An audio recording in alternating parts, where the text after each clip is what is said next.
back with On the Record with Kevin and Tiffany. On 9:30 a.m. The Answer, home of conservative talk radio, where you have the American Descendants of the Formerly Enslaved giving you our opinion of the day. All right, we're talking about building coalitions, right? Yes. And we were giving examples of things that impact us, right? Impact the American descendants of the formerly enslaved, and because of that, they also have impacts on others, right? And so we're talking about that. So let's go into this coalition building, because we catch a lot of slack. I wouldn't catch as much as we used to. We catch slack for being conservative and being in the Republican Party. And somebody has to walk in and represent real black folk. Okay. Real black folk, right? That's it. Oh my God. Look.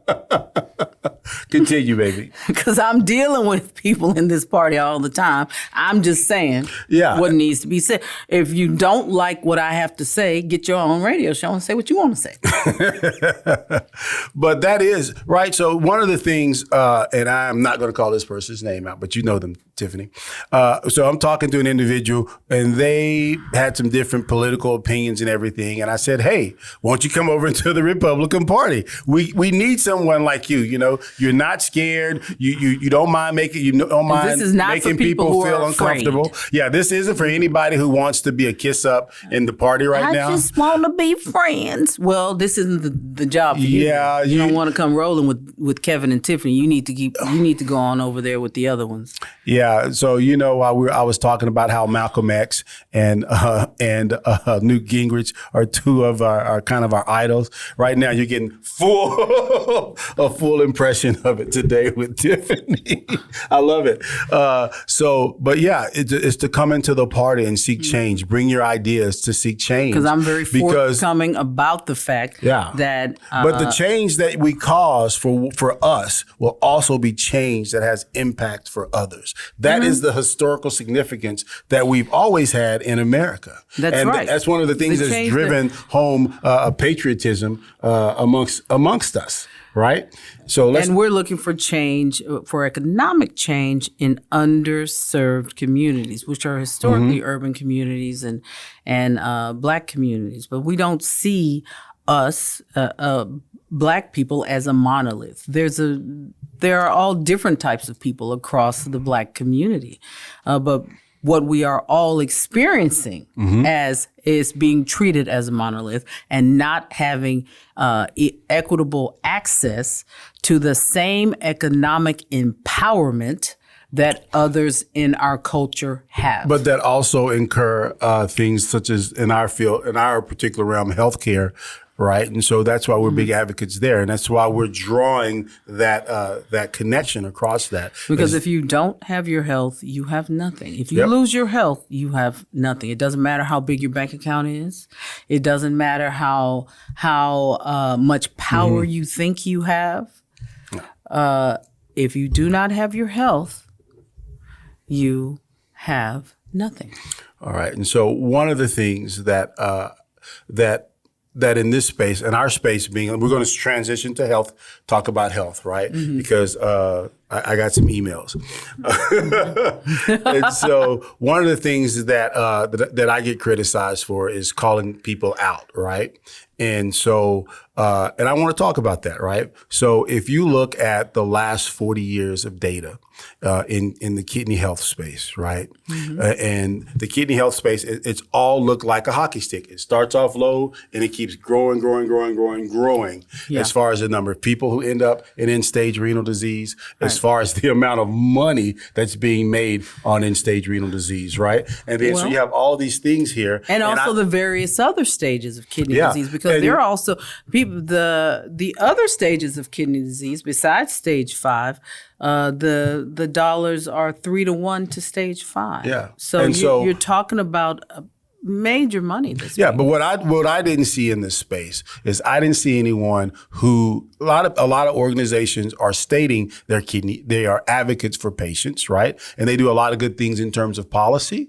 But the thing that I didn't see anyone as a true advocate in the sense of educating people, going out and educating and advocating for patients having the right to know where they were in the stage of chronic kidney disease, where patients have the right to know what are the options out there for them and their treatment in language that they can understand. Because doctors and people in the medical field will always say they're for the free economy. I'm for the free economy. I like the free economy. The free economy has given us iPhones. The free economy has given us these lovely technology. It's given us all these wonderful things that a majority of people who look like us don't have access to, right? And it's not because it's not there. I mean, we have multiple hospitals. I think we have 10 or 11 hospitals here in Bexar County alone, all top notch, right? UT Health Science. Unbelievably smart, bright people, great. We're all for the free economy. What we find is that the access to the free economy is often blocked, and the goalposts are moved when Black people start. Let's stop one. It's not just the access to the actual medical care, but the access to the latest technology, and the access to the knowledge.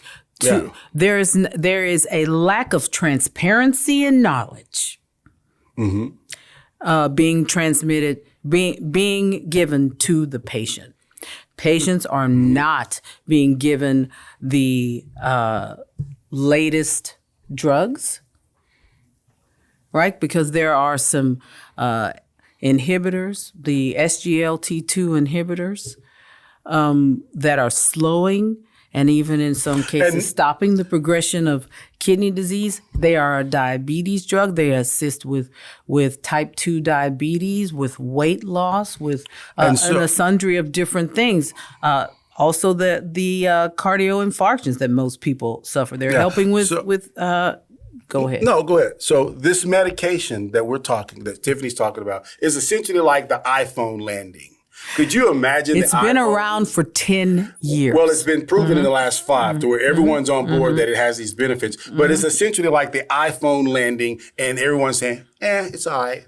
You know, the iPhone, you got a bunch of Droid haters, right? Or the Samsung Droid landing, and like, it's all right. You know, we're still trying to get everybody to get it, right? We're still trying to get everyone to adopt it, right? So you're telling me you can that in a free economy, people can convince people to buy $1,000 handheld computer that has a phone in it, but we can't do the same thing and convince people and put it in a language that they understand to access this medication?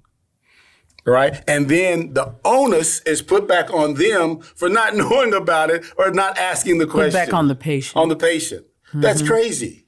That is crazy. And so that is what I was like, hey, we're going to break from the traditional patient advocate. Well, we're going to actually push for a research that actually shows that Black and brown people respond to medication and not accept these tropes that patients simply don't care about their health. Well, we're building coalitions around that. That's how Kevin says that.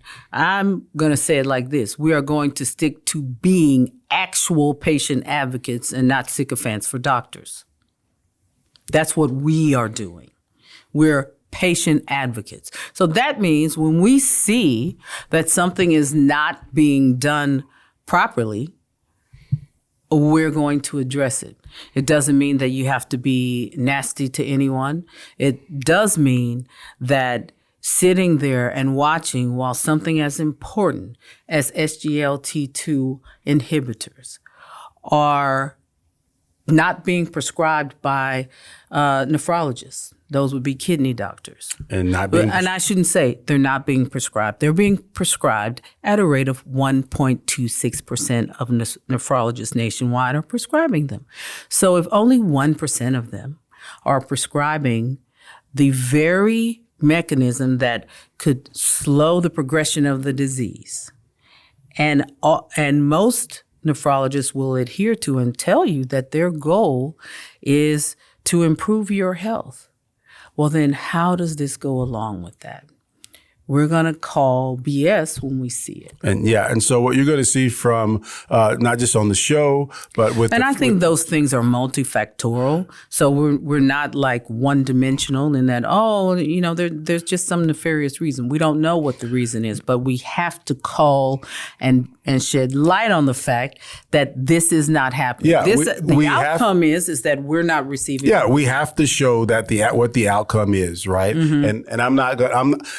I have a good friend in Beaumont. His name's Kent, and good conservative I love friend. Kent.